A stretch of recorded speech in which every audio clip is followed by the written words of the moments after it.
1939, the United States, shocked by appeasement at Munich, had her leaders take a closer look at military aviation. While exploring the values of small bombers like the B-18 against the more costly Flying Fortress, they approved experimental projects for the B-15, whose 4 engines proved too weak for the giant's weight and wingspan of 149 feet, and for the lumbering B-19, which boasted a record span of 212 feet. However, both new ships did pay dividends in future bomber development. It finally took world events to give the U.S. Air Force its biggest shot in the arm. On the fateful dawn of September 1st, 1939, Hitler directed the German Army and Luftwaffe in a lightning-like campaign. The map was Poland. The plan was surprise. 20 years before, President Wilson had warned us that any future war will inevitably open with great aerial activity. Wilson was right. Without warning, 2,000 modern German combat planes took off for the first aerial blitz in the history of the world.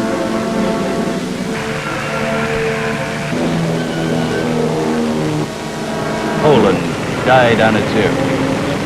With this earth-shattering overture played by strafing Stuka bombers, World War II began. Ironically, the method the Germans followed in this Polish campaign was the same one by which we, on a far larger scale, would defeat Germany.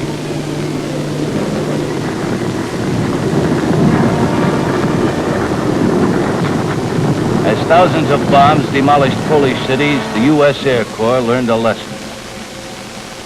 Now Hitler's threat, today Germany, tomorrow the world, was both believed and feared. In the United States, the president proclaimed a national emergency. We immediately put a huge expansion program into operation. It took no time at all before we ran out of facilities as we raised air crew and other training goals. From an all-volunteer corps of 23,000 in 1939, we grew 100-fold as more volunteers and draftees joined up. Science helped us choose their specialties. There were physical as well as mental requirements for the hundreds of skills which we eventually taught to 2.5 million men and women who became our ground and air crews. We measured a man's oxygen needs as well as his muscular and mental coordination. We devised mechanical aptitude tests and general classification tests which indicated ability to learn in the many technical categories. As General Arnold declared, the Air Corps had to become the largest single educational organization in a very short time. We were an army of specialists. In schools all over the country, we learned our trades from experts and became airplane mechanics, cooks and bakers, communications men, bombardiers, armorers, meteorologists. We learned hundreds of technical jobs, and finally we were a tremendous team of skilled Americans who knew how to keep them flying. America's ability to mass-produce complex military aircraft was essentially a civilian miracle. However, in 1940, as in 1917, defense work didn't get started until late.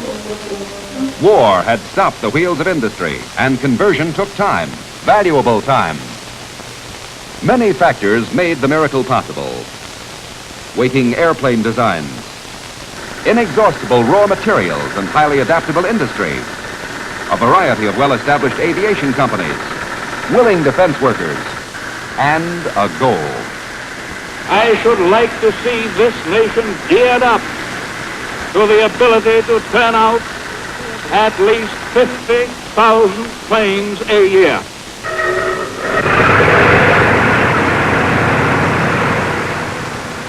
Many said this was impossible, but the new models were ready.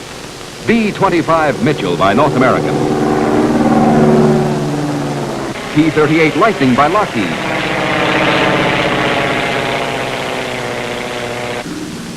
B-26 Marauder by Martin. P-39 Air Cobra by Bell. B-24 Liberator by Consolidated. And P-40 Kitty Hawk by Curtiss. But 50,000 aircraft meant speeding up from 2,000 planes a year to more than 4,000 planes per month. Could America do it?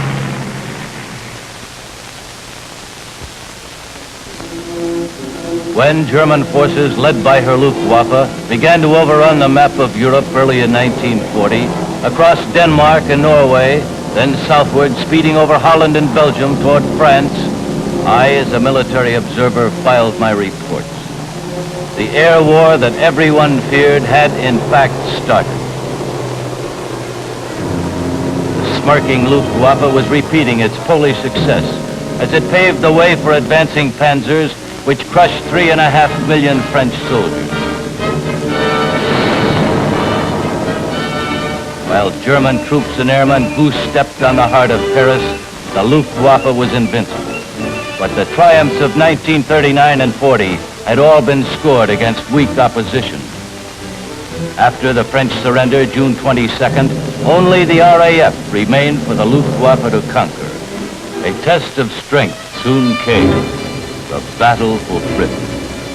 The Luftwaffe set to its task of controlling all Western Europe by crossing the Channel. German engines forecast a rain of death. The RAF was ready but outnumbered. Warned of the approaching attack, their fighter command sprang to the task of trying to hold off the invasion. While Britain's spotters and warning centers tracked the enemy planes, I watched the island's defenses go into action.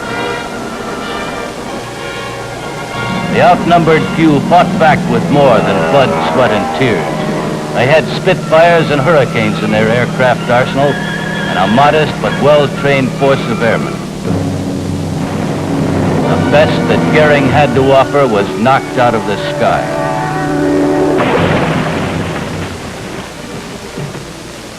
The Royal Air Force, outnumbered 2-1, fought the Luftwaffe to a standstill and chased them back across the Channel. Then Britain's warning centers reported that Goering switched to night raids. London was still the main target, but the people had learned to take it.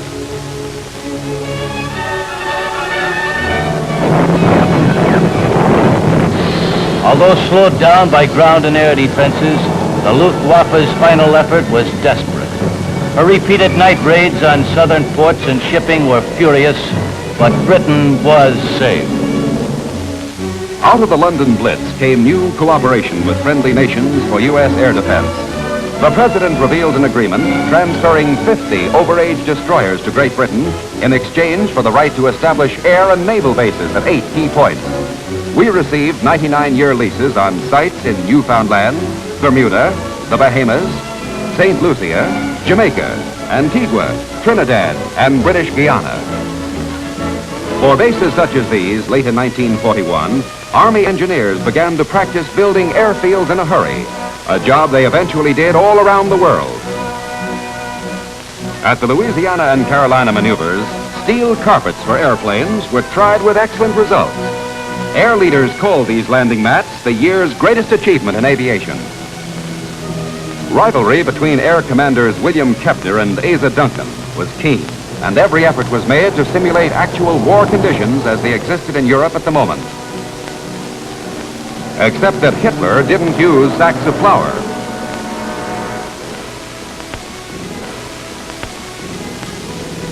High point of the maneuver was the lesson learned from the first large-scale use of American airplanes to move armies. On November 22nd, the fleet of C-47s unloaded a complete battalion of airborne infantry to help capture Pope Field, North Carolina. In the sham battle that followed, all the new planes distinguished themselves. Attesting to the gains made during the years of experimental flight, technical advance, expanding man and machine power, the nation's air arm was being prepared for grueling events now only days ahead. December 6, 1941, Honolulu. Although alerted, the city went about its business in the usual way. December 6, 1941, Hamilton Field, California. We were under orders to get every available B-17 to the Philippine Islands. General Arnold personally inspected the air movement of the 13 B-17s. They carried no armament because of the heavy gas load necessary for the 3,000-mile hop to Oahu. Dawn, December 7, 1941, the Pacific Ocean. A Japanese task force was also heading for Oahu. Mission, sneak attack. Primary targets, Pearl Harbor and Hickam Field. Exactly at 0600, the fateful signal was given. And the first wave, 200 fighters, horizontal bombers, torpedo bombers, and dive bombers roared off. Pearl was an ideal target because through greater fear of sabotage than air attack, ships and planes had been brought together rather than dispersed. When the B-17s from California finally approached the island, their engines were heard by some of our men at Pearl and Hickam. At the same instant, from another direction, the Japs struck. In the midst of the onslaught, the unarmed B-17s arrived. Our pilots could do no more than find a place to land. Wave after wave of enemy planes bombed American aircraft and units of the Pacific Fleet in a treacherous attack which achieved perfect tactical surprise. Other Japs went after U.S. fighters on auxiliary fields. In spite of the terrific pounding, our pilots and mechanics were able to get 4 P-40s and 2 P-36s in the air within the first 30 minutes and offer some resistance. In the face of overwhelming odds, Lieutenants Harry Brown, Robert Rogers, Kenneth Taylor, John Webster, and George Welch, among many others, fought back as best they could.